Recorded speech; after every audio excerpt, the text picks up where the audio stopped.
Good evening, everybody. And today I'm Dr. Shikha Sharma, and today I'll be talking about obesity and the rise of lifestyle disorders in children. यानी आज हम जो बात कर रहे हैं, वो हम ये बात कर रहे हैं कि बच्चों में बढ़ता हुआ ब्लड प्रेशर, बच्चों में बढ़ती हुई डायबिटीज। तो ये जो बीमारियां जो पहले एक एडल्ट को होती थी, यानी ग्रोन अप्स को होती थी, और ये माना जाता था कि 10-15 साल जब एडल्ट्स अपनी बॉडी को ध्यान नहीं रखते हैं और स्ट्रेस यानी तनाव, बैड लाइफस्टाइल जब इस तरह की उनकी रहती है, तब जाके अराउंड 50 ये बीमारियां उनको होनी शुरू होती हैं। यानी खासकर जैसे ब्लड प्रेशर है, डायबिटीज है। तो इनको डायबिटीज को अडल्ट ऑनसेट डायबिटीज कहा जाता था, और उसको लाइफस्टाइल से जोड़ के कि ये लाइफस्टाइल से आपके हो रहा है, यानी आपकी जो लाइफस्टाइल है वो सही नहीं है, जिसकी वजह से आप बीमार पड़ रहे हैं। तो ये बीमारियां जब मैंने मेडिकल कॉलेज किया था, उस समय ये 50 के बाद होती थी। धीरे धीरे करके जब मैं प्रैक्टिस में आई और लेटर देखा कि ये बीमारियां 40s में होनी शुरू हो गई। पिछले 8-10 साल में ये देखा कि ये बीमारियां 30s में दिखनी शुरू हो गई, और अब पैंडेमिक के बाद जो डेटा आ रहा है सामने, ये ब्लड प्रेशर जैसी बीमारी लाइफस्टाइल से जुड़ी हुई, नॉट कॉन्जेनाइटल, यानी कि ऐसी बीमारी जो आपकी जेनेटिक से कनेक्टेड नहीं है या आपके बर्थ से नहीं है, आपके लाइफस्टाइल से जो हुई है। आप आज इमेजिन नहीं कर पाएंगे कि 7 साल के बच्चे में भी हाई ब्लड प्रेशर लाइफस्टाइल से जुड़ा हुआ पाया गया है। जितने भी हमारे दिल्ली के और बाकी जो बड़े अस्पताल हैं, उनके डॉक्टर्स आर शॉक्ड जब उनके पास परिवार आता है ओबेसिटी की सर्जरी कराने, और कई बार छोटे बच्चे साथ आते हैं पेरेंट्स के साथ। तो डॉक्टर शॉक्ड होते हैं देख के कि फादर की तो सर्जरी हो रही है या मदर की तो सर्जरी ओबेसिटी के लिए बेरियाट्रिक हो रही है, मगर उनके छोटे बच्चे ऑलरेडी ओबीस लेवल पे आ गए हैं, यानी ऑलरेडी वो डेंजरस लेवल पे आ चुके हैं ओबेसिटी के। और जब उनका ब्लड प्रेशर चेक होता है या जब उनका पहली बार जिंदगी में ब्लड शुगर चेक होता है, तो देखा जाता है कि बच्चा भी डायबिटिक है, बच्चे के भी ब्लड प्रेशर हाई है। तो यानी कि जो फैमिली की लाइफस्टाइल है, जो फैमिली की खाने पीने की आदतें हैं, वो बच्चों को बीमारी की तरफ पुश कर रही हैं। बीमारी बीमारी की तरफ, वो भी डेंजरस बीमारियां, जो कि इनको 25 और 30 साल में हॉस्पिटलाइजेशन की जरूरत पड़ जाएगी। And that is why today's webinar is dedicated to understanding childhood obesity, childhood nutrition, and what is nutrition? आखिरकार है क्या न्यूट्रिशन, और क्या इसमें बच्चों के साथ हम कर सकते हैं ताकि बच्चे हेल्दी रहें।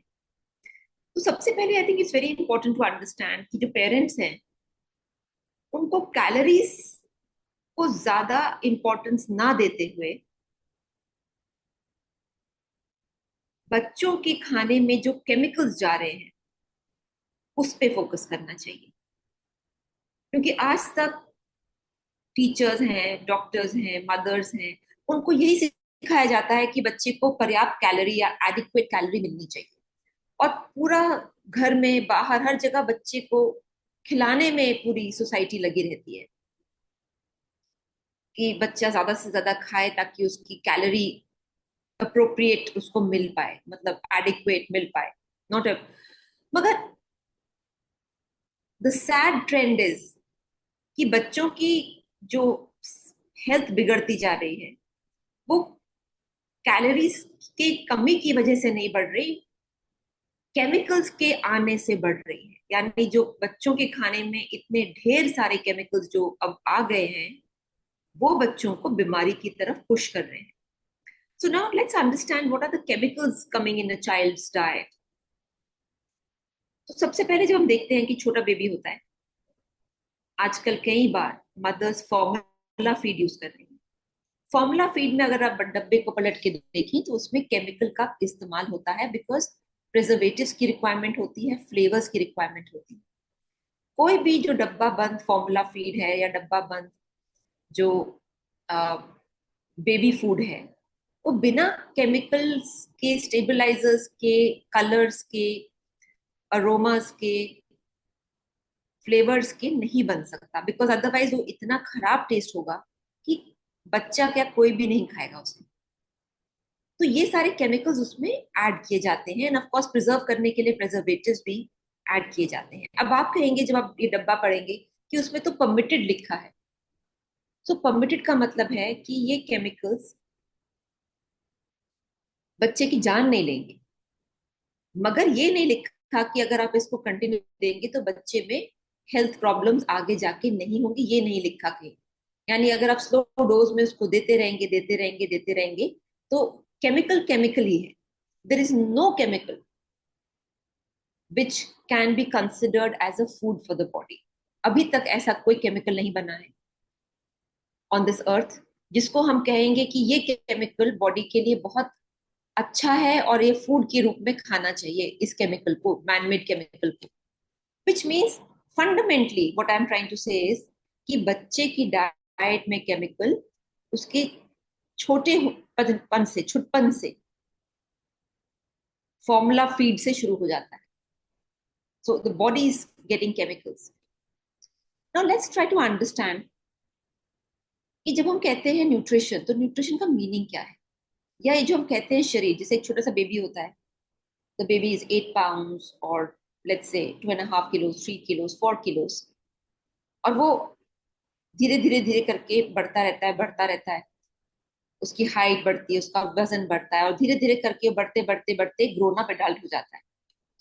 और जब वो एक ग्रोन अप एडल्ट होता है तो वो ग्रोन अप एडल्ट कैसे बना है? सो फंडामेंटली वो ग्रोन अप एडल्ट बना है क्योंकि उसके शरीर में मसल्स बनी है, बोन्स बनी है, ब्रेन बना है, ऑर्गन्स बने हैं। अब नेक्स्ट क्वेश्चन आता है कि ये ऑर्गन्स कैसे बने, ये मसल कैसे बना, ये सारी चीजें कैसे बनी? तो ये सारी चीजें बनी, उसका रॉ मटेरियल, जो इस सारी चीजें बनने का जो रॉ मटेरियल है वो है खाना, फूड। तो यहाँ पे मैं थोड़ा सा क्लैरिटी ला रही हूँ सबके लिए कि फूड को आप सिर्फ एक पेट भरने का या एक कैलोरीफिक वैल्यू इतनी लिमिटेड अंदाज में, लिमिटेड वे में नहीं समझिए। Food is the body, food is the building block of body, food is the raw material जिससे ये पूरा शरीर बना है। So it is important to understand. So what I was trying to say is कि जब हम बच्चे की ग्रोथ की बात करते हैं तो बच्चे का heart cell, brain cell, blood, bones, अगर हम रियली में रॉ मटेरियल समझें तो वो खाना है, वो फूड है जो आप उसको खिला रहे हैं। तो आज तक हमें यही सिखाया गया है, डॉक्टर्स को भी और पेरेंट्स को भी, कि भाई खाने का रोल सिर्फ एक लिमिटेड है कि भाई बच्चे की कैलोरीफिक वैल्यू पूरी होनी चाहिए। और वो कैलोरीफिक वैल्यू कहाँ से पूरी हो रही है? बस नंबर पूरा होना चाहिए। It's almost like a check box activity, खाना पूर्ति की भी नंबर पूरा होना चाहिए। पर इट्स नॉट कि नंबर पूरा होना चाहिए। वो खाने में वो सारे वाइटल इंग्रेडिएंट्स हैं कि नहीं है जो जिससे बच्चों की आईसाइट बनेगी, आंखें बनेगी, ब्रेन सेल्स बनेंगे, मसल सेल्स बनेंगे, मसल फाइबर्स बनेंगे, क्या वो चीजें हैं उसमें खाने में? जब हम खाने की बात करते हैं, खाना is not like a petrol, कि पेट्रोल आपने डाल दिया तो गाड़ी चल रही है। खाने को अगर आप रियली देखें उसमें है क्या, उसमें एक तो बहुत सारे मिनरल्स हैं, potassium, sodium, chloride, zinc, magnesium, phosphorus. और इन ये एकदम एक एक मिनरल का रिक्वायरमेंट है बॉडी में। इनमें से एक भी मिनरल की डेफिशिएंसी हो जाए तो बीमारी की शुरुआत हो जाती है। इट इज नॉट रैंडमली कि कोई मिनरल आप खा लेंगे तो बहुत अच्छा है आपके लिए। All these minerals are measured and important for the body. फिर दूसरा हम कहते हैं कि वाइटामिन की रिक्वायरमेंट है। Vitamin A, vitamin K, D, E, vitamin C, vitamin B1, B2, B6, B12। तो ये भी बहुत स्पेसिफिक विटामिन हैं। और एक भी विटामिन की अगर डेफिशिएंसी हो जाए, मिसाल के तौर पे अगर B12 की डेफिशिएंसी हो जाए, तो स्पाइनल कॉर्ड में बच्चे के डिफेक्ट आता है। सो इतने एसेंशियल ये विटामिन हैं कि इनमें से कोई भी आप कॉम्प्रोमाइज नहीं कर सकते। फिर हम बात कर रहे हैं प्रोटीन्स की। हम वैसे तो बोल देते हैं कि भाई प्रोटीन खाना चाहिए, बट प्रोटीन एक्चुअली उसका जो बिल्कुल बेस यूनिट है वो है अमाइनो एसिड्स। और उसमें असेंशियल नॉन एसेंशियल दोनों होते हैं। मीनिंग का व्हाट इट मीन्स इज कि जो नॉन एसेंशियल है उसको शरीर बना लेता है, बट एसेंशियल फैटी जो एसेंशियल अमाइनो एसिड्स हैं वो तो उसको खाने से चाहिए। अगर नहीं मिलेगा तो डेफिशिएंसी आएगी। Similarly essential fatty acids essential fatty acids अगर बच्चे को नहीं मिलेंगे तो उसकी या तो आंखों में प्रॉब्लम आएगी, या उसकी नसों में प्रॉब्लम आएगी, या ब्रेन में प्रॉब्लम आएगी। So what I am trying to say is बच्चा बड़ा तो हो जाएगा बट उसमें कमियां रह जाएंगी, जो कि उसके जिसको बोलते हैं स्ट्रक्चरल फॉल्ट्स रह जाएंगे।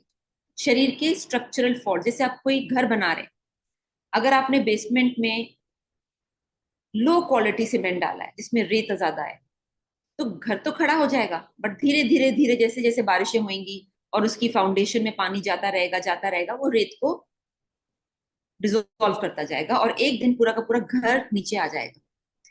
सो what I am trying to say is कि ये जो हम घर नीचे आने की एक एनालॉजी दे रहे हैं, जो कि पहले 50 साल पे होता था because of bad nutrition and lifestyle, आज वो घर, वो स्ट्रक्चर एक 7 साल के बच्चे का इफेक्ट हो रहा है। एक 7 साल के बच्चे को ब्लड प्रेशर हो रहा है, एक 15 साल के बच्चे को डायबिटीज हो रही है, एक 13 साल के बच्चे को एस्थमा और हॉस्पिटलाइजेशन हो रही है। So what I am trying to say is कि हम अगर कैलोरीज से हट के अपना फोकस दो चीजों पे लाए। पहला तो केमिकल्स।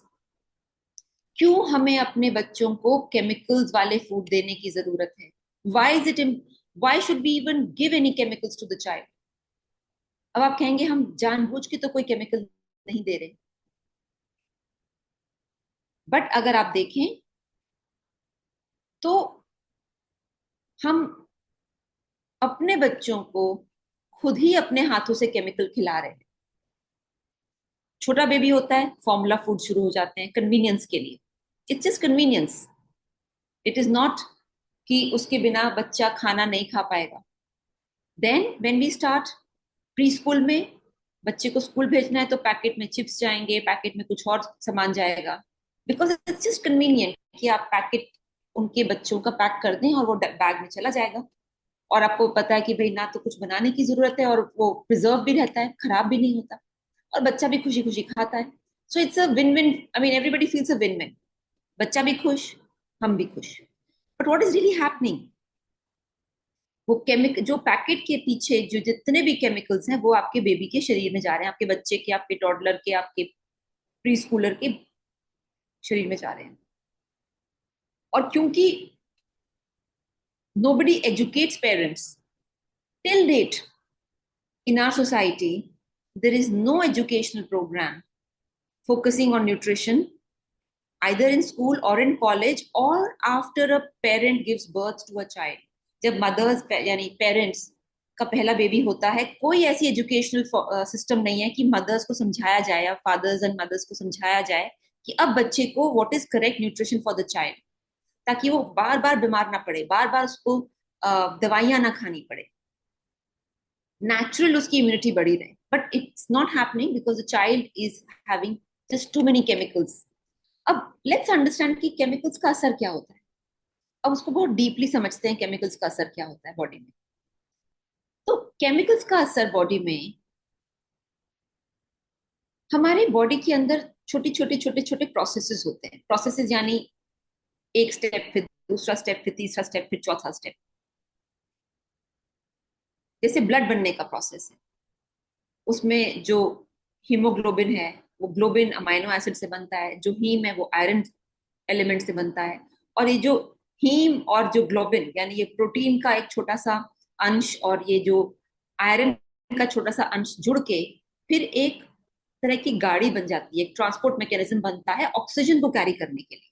क्योंकि जो हम ऑक्सीजन सांस ले रहे हैं उसको ब्लड में कैरी करने के लिए कुछ चाहिए, तो हीमोग्लोबिन ऑक्सीजन को कैरी करता है। एंड दैट इज वाई जिनकी हीमोग्लोबिन लो होती है उनको थकान महसूस होती है, ऑक्सीजन ही नहीं पहुंच रहा उनके शरीर में। थकान थकान सी महसूस होती है, चेहरे का रंग पीला पड़ जाता है, बिकॉज कैरियर ही नहीं है, ऑक्सीजन कहाँ जाएगी। So like this there are many such processes. तो यानी कि अगर सपोज एक प्रोसेस को लें कि बॉडी में ये एक ब्रेन सेल बनने का प्रोसेस है। अब वो प्रोसेस में कुछ वो एसेंशियल फैटी एसिड लेगा, कुछ वो एसेंशियल अमाइनो एसिड लेगा, कुछ वाइटामिन लेगा, कुछ उसमें से मिनरल लेगा, और फिर वो धीरे धीरे करके वो एक ब्रेन का सेल बनेगा। इस प्रक्रिया में, इस प्रोसेस में बीच में एक केमिकल आ जाता है और वो केमिकल जाके बैठ जाता है बीच में। अब वो केमिकल क्योंकि ऑर्गेनिक वर्ल्ड को नहीं बिलोंग करता, वो केमिकल वर्ल्ड को बिलोंग करता है और उसकी वहां पे कोई रिक्वायरमेंट नहीं है, बट वो काम के बीच में आके बैठ गया। अब वो जो प्रोसेस है वो फुल स्टॉप हो जाएगा, वहीं रुक जाएगा। वो नहीं काम, वो नहीं आगे। जैसे आपका सॉफ्टवेयर होता है, आपका सॉफ्टवेयर चल रहा है, बीच में एक बग आ गया तो आपका सॉफ्टवेयर रुक जाता है। इसी तरीके से ये एक तरह के सॉफ्टवेयर चलते हैं बॉडी में, और बीच में केमिकल एक बग की तरह आके बैठ जाता है। तो बॉडी क्या करेगी, वो प्रोसेस रोक देगी कि भाई ये तो कुछ बीच में बग आ गया है या बीच में कुछ आ गया है, केमिकल आ गया है, या ये प्रोसेस चलने नहीं दे रहा। उसको अबैंडन करके अब वो कुछ और प्रोसेस में जाने की कोशिश करेगी। और ये प्रोसेस जो अबैंडन हो गया है, अब ये इसको ब्लॉक कर दिया जाएगा और उस केमिकल को निकालने की कोशिश की जाएगी ताकि वो बॉडी में रिएक्शन ना करे, क्योंकि ये सारे केमिकल्स बॉडी में रिएक्ट करना शुरू करते हैं। मगर अगर ये लोड ज्यादा हो केमिकल्स का तो बॉडी में रिएक्शन शुरू हो जाएगा, और इसीलिए सबसे ज्यादा एस्थमा, एलर्जीज, स्टमक प्रॉब्लम्स बच्चों में देखने में मिल रही है। क्योंकि एक तो इन्वायरमेंटल पोल्यूशन, ऊपर से खाने में पोल्यूशन यानी जंक फूड। तो दोनों तरफ से जब अटैक हो रहा है, सांसों से भी अटैक हो रहा है और खाने से भी स्टमक में अटैक हो रहा है, तो बच्चे का बीमार पड़ना इज एब्सोल्युटली लॉजिकल। सो हर एक प्रोसेस, हर एक सॉफ्टवेयर को जब आप केमिकल एंटर करेगा तो उसको वो ब्लॉक कर देगा, वो उसको निगेट कर देगा और वो पूरा का पूरा प्रोसेस रुक जाएगा, जैसे सॉफ्टवेयर रुक जाते हैं। Now since the body is very intelligent, तो वो कोशिश करती है कि केमिकल हटे बॉडी से। मगर अगर केमिकल बहुत ही महीन हो, बहुत ही छोटा हो, तो वो जाके कहीं ना कहीं जाके फंस जाता है, लॉज हो जाता है, बिकॉज इट्स वो निकल नहीं पाता। तो फिर बॉडी उसको कोशिश करती है पैक ऑफ करने की। और जब वो पैक ऑफ करती है तो उसको कहाँ कहाँ जाके वो रुक जाता है केमिकल। कहीं जाके लेवर में फंस जाता है केमिकल, कहीं जोड़ों में जाके फंस जाता है, कहीं लंग्स में फंस जाता है, कहीं इंटेस्टाइन में फंस जाता है। और फिर जहां जहां वो फंसता है उस जगह में उस ऑर्गन का धीरे धीरे धीरे धीरे धीरे करके डैमेज शुरू हो जाता है। And that is why even in children you see liver problems. So what I am trying to say is कि अगर हम पुराने समय में जो कैलोरीज पे इतना फोकस था, क्योंकि उस समय केमिकल्स का ऑनस्लॉट या अटैक नहीं आया था सोसाइटी में, अब हमें कैलोरीज इतनी इंपॉर्टेंट नहीं है, क्योंकि हर बच्चा बहुत कैलोरीज खा रहा है बट गलत फूड में खा रहा है। क्वांटिटी बहुत है, क्वालिटी बिल्कुल नहीं है, और प्रोपोर्शन बिल्कुल नहीं है। जो उसको विटामिन्स चाहिए वो उसको विटामिन्स नहीं मिल रहे, जो उसको मिनरल चाहिए उसको मिनरल नहीं मिल रहे, जो उसको अमाइनो एसिड्स चाहिए वो उसको अमाइनो एसिड नहीं मिल रहे। तो यानी कि this is heading for very clear cut illness in children. बच्चों की बीमारी इज अंडरस्टूड होगी अगर जिस तरह से उनका खाना पीना चल रहा है वो चलता रहे। It's only a matter of time जब वो बीमारी आएगी। नाउ द क्वेश्चन इज कि जब हम बच्चों की बात करते हैं और हम कहते हैं कि अरे बच्चा है तो कभी ना कभी तो खाएगा ही, द प्रॉब्लम टुडे इज कि अब वो कभी ना कभी रोज हो गया है। एक दिन चॉकलेट, एक दिन आइसक्रीम, एक दिन बर्गर, एक दिन पिज्जा, एक दिन चिप्स, एक दिन मैकरोनी, एक दिन, यानी हर दिन बच्चा 3 से 4 पैकेज फूड खा रहा है। उसने चॉकलेट शायद हफ्ते में एक ही दिन खाई, बट बाकी दिन भी वो किसी ना किसी फॉर्म में पैकेज फूड या प्रिजर्व फूड या केमिकल फूड खा ही रहा है। और जब इतना ज्यादा उसकी बॉडी में रोज इस तरह के फूड्स आ रहे हैं which you are not noticing because ये बहुत आम हो गया है, it has become very common. So the first thing I would say कि आज हम पेरेंट्स के लिए 2 एक्सरसाइज दे रहे हैं कि एक तो आप जो भी आपका बच्चा खा रहा है इन द इंटायर वीक वो सारा आप नोट करें कि उसमें से डब्बा बंद या प्रोसेस्ड कितना है। Just right the names so that first time you will actually be aware कि प्रॉब्लम का साइज कितना है, what is the quantum of this problem. क्योंकि हम सबको लगता है कि नहीं बड़ी प्रॉब्लम तो नहीं है, बट जो आप बिस्किट भी दे रहे हैं उसमें प्रिजर्वेटिव है, जो उसको आप टेट्रा पैक या पैकेट जूस भी दे रहे हैं उसमें भी पलट के देखिए प्रिजर्वेटिव केमिकल है, कलर भी केमिकल है। उसको जो आप रेडी टू ईट जैसे होता है आजकल कॉर्न, पफ्ड कॉर्न आता है और उसको आप माइक्रोवेव में करें तो एकदम से वो पफ्ड कॉर्न बन जाता है, पॉपकॉर्न। उसमें भी देखिए केमिकल है। अगर आप उसको उस पैकेट को देखेंगे वो केमिकल पीछे उसमें प्रिजर्वेटिव है। इट्स नॉट आपको लगता है पॉपकॉर्न ही तो है, बट वो जो माइक्रोवेव में डाल के आप पॉपकॉर्न कर रहे हैं वो एकदम से परफेक्ट कॉर्न क्यों बन रहा है, क्योंकि उसके अंदर केमिकल है। सो उसको पलट के देखिए तो you will see the chemical, the name of the chemical. So that is one part what I wanted to discuss today. The second part which I wanted to discuss today is कि बच्चों पहले बच्चे खूब पानी पीते थे. The hydration was never a problem. Today, surprisingly, hydration has become a problem with children. यानी बच्चे पानी ही नहीं पीना चाहते और ना कोई नोटिस करता है कि बच्चा तो पानी पी नहीं रहा. So what is important to remember is कि बच्चा या बड़ा हो, शरीर 2/3 सिर्फ पानी से बना है. आप लंग्स देख लीजिए, उसके अंदर वो इंटेस्ट फ्लूइड्स होते हैं जिसके अगेंस्ट, मतलब जिसके थ्रू गैसेस एक्सचेंज होती है, carbon dioxide is release and oxygen is absorbed. इसी तरीके से ब्लड, इंटेस्टाइन, ऑर्गन्स ऑर्गन्स जो इतने भारी भारी होते हैं बॉडी में, उनको उनके अंदर भी काफी फ्लूइड होता है. there's a lot of fluids. जैसे आप कैसे फ्रूट देखें, जो फल होता है उसका वेट देखिए कितना होता है. उसी फल को जब आप ड्राई करते हैं तो क्या वेट रह जाता है उसका, because a lot of weight of the fruit is coming from water. खीरा देखिए, ककड़ी देखिए, एप्पल देखिए, वाटरमेलन देखिए, कोई भी आप फ्रूट देखिए, अगर उसका ड्राइड वर्जन देखें तो क्या वजन है उसका, कुछ भी नहीं है. अगर उसका एक्चुअल जो उसका फ्रेश वाला जो फ्रूट होता है उसका वजन देखिए कितना फर्क होता है. Because even in the body there is a lot of fluid जिससे कि ऑर्गन्स बनते हैं, जिससे कि हर चीज मूव करती है, डिसॉल्व करती है, प्रोसेस होती है. And today children are not drinking water. Why? प्यास कहाँ चली गई? प्यास चली गई 3 कारणों से. First is no exercise. जब बच्चा एक्सरसाइज करता है, दौड़ता है, तो उसकी प्यास बनी रहती है. Thirst mechanisms keep working, the thirst mechanism. और वो प्यास तब लगती है जब बच्चा या बड़ा एक्सरसाइज कर रहा हो, तो वो पूरा सिस्टम चलता है. Second mechanism is chemicals.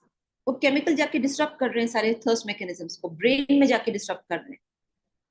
And plus all this high sugar food, high salt food जो बच्चे खा रहे हैं, they are also disrupting their entire body mechanics. And third is, of course, lack of sweating.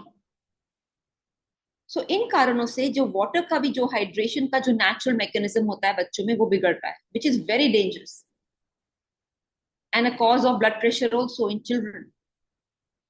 Because the moment the fluid dynamics changes, kidney और brain पे असर शुरू हो जाता है. First kidney.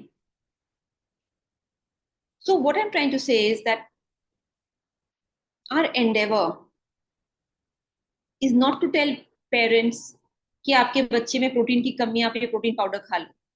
आपके बच्चे में विटामिन की कमी है, ये विटामिन की गोली खा लो. Our endeavour is to tell the parents the truth कि एक्चुअली आपकी जो बॉडी है, उसको बिल्ड करने के लिए, उसके ब्रेन को बिल्ड करने के लिए, और उसकी बॉडी को रिपेयर और development, this is a constant repair and structuring of the body which is happening. क्योंकि इतना छोटा बेबी, इतना बड़ा इंसान, हड्डियां बन रही हैं उसकी, बोन्स बन रही हैं उसकी, लिवर, किडनी सब बन रहा है उसका. So there is a constant construction happening in the body and also repair. उसके लिए रॉ मटेरियल ओरिजिनल चाहिए, ऑथेंटिक चाहिए, उसमें कोई केमिकल नहीं चाहिए. So in this webinar, we are trying to tell you very clearly that natural food is the only requirement for your baby, for your child, for your teen. You don't need chemicals to feed your children because that is going to cause problems. So आज हम जैसे कि दो चीजों पे हमने बात करी, केमिकल से बचें और अपने घर से केमिकल्स हटाएं. दूसरा, हाइड्रेशन पे फोकस करें बच्चे की. एंड हाइड्रेशन और थर्स्ट मैकेनिज्म को एक्टिवेट करने के लिए बच्चों को कम से कम 1.5 घंटा एक्सरसाइज जरूर कराएं, अलग अलग फॉर्मेट्स में.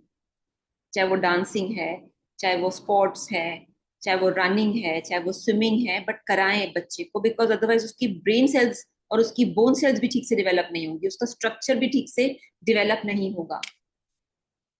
सो in the next webinar which we will be having, and I invite you, हम अलग अलग उम्र पे बच्चों को क्या क्या जरूरत है, किस किस न्यूट्रिशन की जरूरत है और कैसे उस न्यूट्रिशन को हमें देना है, इस बारे में बात करेंगे. But today I also want to share कि ये जान के कि पेरेंट्स को एजुकेशन नहीं मिलती है किसी भी स्टेज पे बच्चों के लिए, and that's why parents suffer. So we are doing academic courses, यानी हम पढ़ा रहे हैं कि बच्चों को क्या खिलाना चाहिए इन kids nutrition course. So if Suraj, if you can just share the image, or if you can showcase the kids nutrition course on the website, अगर आप वेबसाइट. हाँ. So I would like to introduce the kids nutrition course, जो मेरा मानना है कि हर parent को आना चाहिए और उन्हें वो कोर्स करना चाहिए. बिकॉज अदरवाइज किसी भी पेरेंट को एजुकेशन नहीं मिली है कि बच्चे को क्या देना है. And then the parents get confused, because कोई कहता है मल्टीविटामिन खिलाओ, कोई कहता है प्रोटीन पाउडर खिलाओ, कोई कहता है ये खिलाओ, एंड बच्चा अपने मन से चिप्स खाए जा रहा है, और and the parent doesn't know कि क्या करूं. So this is nutrition for kids. ये कोर्स हमने कई महीनों, actually it's been a while, हमने इसको लॉन्च किया. बहुत से पेरेंट्स ने, बहुत सी मदर्स ने ये कोर्स किया है. And I think it's a very important course for all parents, ताकि उनको पता रहे कि बच्चे को एक्चुअली देना क्या है. और ये जो एडवर्टीजमेंट की दुनिया है, उसमें उलझ के वो बच्चों को महंगे प्रोडक्ट्स तो खिलाएंगे, बट एक्चुअली बच्चे का न्यूट्रिशन फिर भी कमी उसमें रह जाएगी, डेफिशिएंसी रह जाएगी.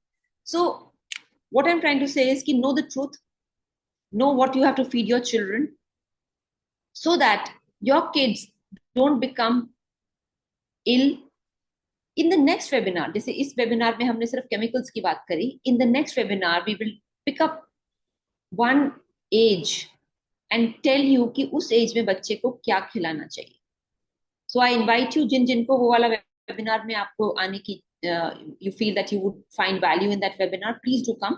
In the next webinar, we're going to be talking about at we'll pick up a particular age and talk about nutrition for children in that age. So जो लोग interested हैं, please do message and share your number so that we can invite you for the next webinar. And अगर आज कोई सवाल है तो आप वो सवाल चैट बॉक्स में डाल सकते हैं, बिकॉज वो सवाल भी हम नेक्स्ट वेबिनार में लेंगे और उनके जवाब आपको देंगे. And Suraj, if you can just share the mobile number, the WhatsApp number, so that जितने भी पेरेंट्स हैं उस व्हाट्सएप नंबर पे अपने सवालों को व्हाट्सएप कर सकते हैं. So this is the course like I explained, and Suraj from my team is sharing the WhatsApp number so that you can share your questions, and we will then take up those questions in the next webinar. And ये series of webinar हम कर रहे हैं in the interest of creating healthy families and healthy children by educating the parents. So thank you so much for joining in today. It's been a pleasure to know that so many people are interested to understand health for their children. And what is most important is that instead of having sick children at home, if you know what to feed the child, तो आपके बच्चे healthy तो रहेंगे ही, साथ में they'll be happy children and they'll perform well in school, in sports, in everything. So with that, thank you again. And as we close the webinar, I invite you to join my next webinar where we'll be talking about a certain age group and what to feed the kids. Bye-bye. Have a great day.